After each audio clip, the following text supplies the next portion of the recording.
एक साल बीत चुका था। ढोलकपुर वापस शांत था। गांव के लोग फिर से खुशी से जीने लगे थे।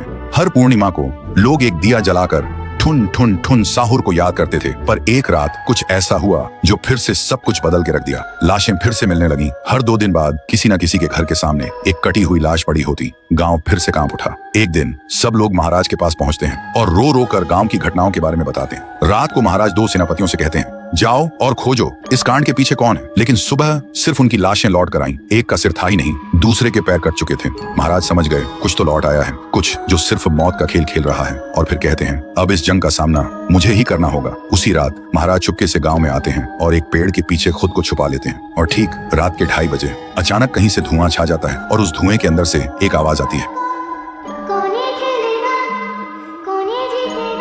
और फिर धुएं के बीच से निकलती है एक गुड़िया, गोल आंखें, एक बेजान सी मुस्कान, लेकिन चेहरा मौत का पैगाम। वो गुड़िया एक घर के गेट तक जाती है और बच्चों जैसा एक गाना गाने लगती है। उसके गाने की आवाज सुनकर एक आदमी बाहर आता है और अगले ही पल वो गुड़िया उसका सिर चबा जाती है। वो आदमी तड़प तड़प के वहीं जमीन पर गिर जाता है। महाराज सब कुछ देखते हैं। उनकी आंखें भर जाती हैं। उन्हें समझ आ जाता है इसके सामने जाना मतलब खुद का अंत लिखना है। अगली सुबह गांव के लोग इकट्ठा होते हैं। महाराज कहते हैं, ये पिछले भूत से भी ज्यादा डरावनी है। इसे सिर्फ वही हरा सकता है जो मौत को पहले ही हरा चुका है। और फिर एक पूर्णिमा की रात सब लोग दिया जलाकर पुकारते हैं, आप वापस आइए, आपके बिना ये गांव जिंदा तो है पर जीने जैसा नहीं। तभी एक आवाज गूंजती है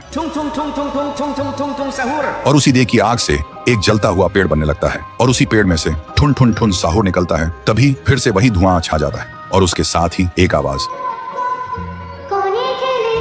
सब लोग घुटनों के बल गिर जाते हैं और कांपती आवाज में बोलते हैं, हमें बचाइए, वो आ गई है। ठुन ठुन ठुन साहुर एक जोरदार जंप करता है और सीधा उस धुएं में घुस जाता है और शुरू होती है एक आखिरी जंग। ठुन ठुन ठुन साहुर और गुड़िया की। जमीन कांपने लगती है, आसमान से बिजली गिरती है और जब धुआं हटता है तो दिखाई देता है गुड़िया बिखर चुकी थी। हाथ अलग, सिर अलग, पैर अलग। और तब से गांव में फिर से एक नई सुबह हुई। महाराज मुस्कुराए, गांव वाले जीने लगे और उस दिन के बाद ठुन ठुन ठुन साहुर सिर्फ एक भूत नहीं रहा, गांव का रक्षक बन गया। लेकिन उसी रात कुछ ऐसा हुआ जो किसी को भी पता नहीं चला। गुड़िया का सिर, हाथ, पैर अपने आप जुड़ने लगे थे और फिर वो वहां से चली गई। तो दोस्तों, अगर आप देखना चाहते हैं